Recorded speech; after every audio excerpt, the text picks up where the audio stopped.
Vienā no video es teicu, sāciet gatavot Jāņu pūdeli.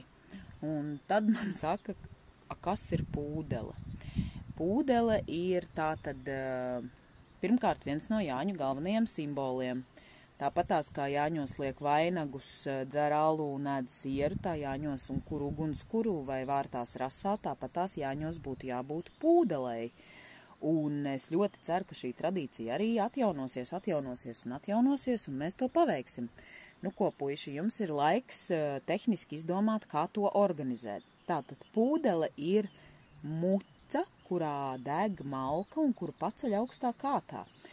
Un ideālā gadījumā pūdele taisa tā, lai viņi varētu aizdedzināt no ugunskura. Jo, redz, ugunskurs ir uz zemes, ugunskurs ir sievišķais. Ugunskuru parasti aizdedzina tad, kad saule riet, savukārt pūdeli aizdedzina tad, kad ir visstumšākais brīdis. Man liekas, kaut kur ap 3 naktī sanāk Jāņos. Un pūdele, protams, ir vīrišķais simbols, falliskais simbols, auglības simbols, dievišķais simbols. Tur ir ārkārtīgi plaša un liela simbolika, un tas, ka viņš deg un dzirksteļo, un šīs ogles un pelni, kas no tās pūdeles riņķī apkārt veic savu veidu apaugļošanu zemei, kosmosam, pasaulei un dod mums veiksmi un izdošanos. Un pūdeli senos laikos viena no senākajiem pierakstiem ir tādi, ka pūdele patiesībā dedzināja ozolos. Kāpa puiši augšā, ozolā sapina vairākus zarus kumšķī un sasmērēja ar piķi vai darvu un dedzināja ozolu zaros, tā kā vai ozolu galotnē visbiežāk, tas būtu bijis vislabākā versija. Nu lūk, bet tad ar laiku, nezinu kādu iemeslu dēļ, viņa ir sākusi, tā teikt, nonākt lejā no ozola. Bet tāpēc pūdeles kātu pušķo ar ozolu viju, un nevis ar puķītēm, papardītēm un vēl visu cito, bet ar ozolu.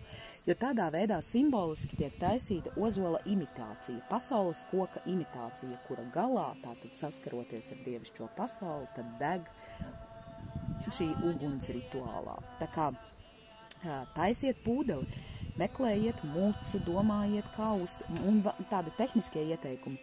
Es ļoti ieteiktu padomāt, kā jūs viņu pacelsiet un nostiprināsiet uzreiz jau tad, kad jūs visu to gatavojat. Vēl es ieteiktu tomēr netaisīt baigi augsto, jo es šito esmu pieredzējis savā pieredzē 100 reižu jau, 100, negluži, bet daudz, ka vīriešiem, protams, gribās pēc iespējas garāku, augstāku, milzīgāku, pirmkārt smaga, nevar pacelt, kāds ļurkājas, nevar nostiprināt, šķība. Ak, Dievs, un kur nu vēl tas, ka ātri saliek iekšā sausu malciņu, tā ātri izdeg, un pēc tam nav iespējams ne papildināt, neko ir švikts un viss. Bet ja viņi ir tāda salīdzinoši neliela augstuma, un pudeli parasti kalnātājs, parasti vēl, nu tā tad kalns, pasaules kalns, atkal viss tur dievišķais simbols, un tad augšā pudeli liek. Bet, nu, ja jums nav kalna, taisiet whatever, kur? Mēs esam arī līdzinā pļavā taisījuši. Un starp citu 12. jūnijā Labietī Rīgā arī būs pūdeli, jo varat atbraukt apstīties, kā uz asfalta viņi tiek pacelt un uztaisīta konstrukcija.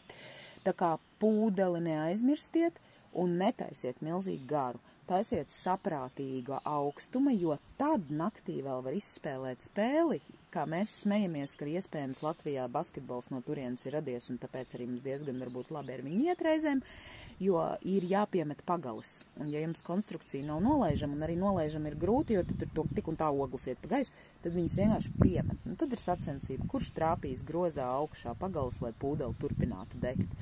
Tā kā var uztaisīt arī reāli, piemēram, mums viens meistars uzmetināja vairākas pūdeles, vienu gadu braucām pie visiem draugiem, kuriem braucām ciemos, vedām un dāvinājām pūdeles tādas speciāli uzmetinātu grozu, kuru var daudzus gadus pēc tam lietot. Ir bijis tā, ka mēs ar savu grozu piesietu mašīnas aizmugurē braukājam visu Jāņu laiku un vadājam paši līdzi. Bet tur, kur jūs svinat Jāņus, izdomājiet vecs spainis vai veca muca, saurbiet viņā caurumiņus, lai viņi elpo un lai to uguni var naktī redzēt. Ir brīnišķīgs skats visiem Instagramiem un visam patiks, ir atrakcija ar malkas piemešanu un vispārējo, tā kā Pūdeli ir fantastiska lieta, un tā ir baigā ņemtne priekš vīriešiem. Večiem ir ko darīt, viens zina, kā piestiprināt, otrs kā uzpildīt, trešais kā pacelt, beigās nesenāk nevienam, ne otram, ne piektam, visi cīnās, ņemās.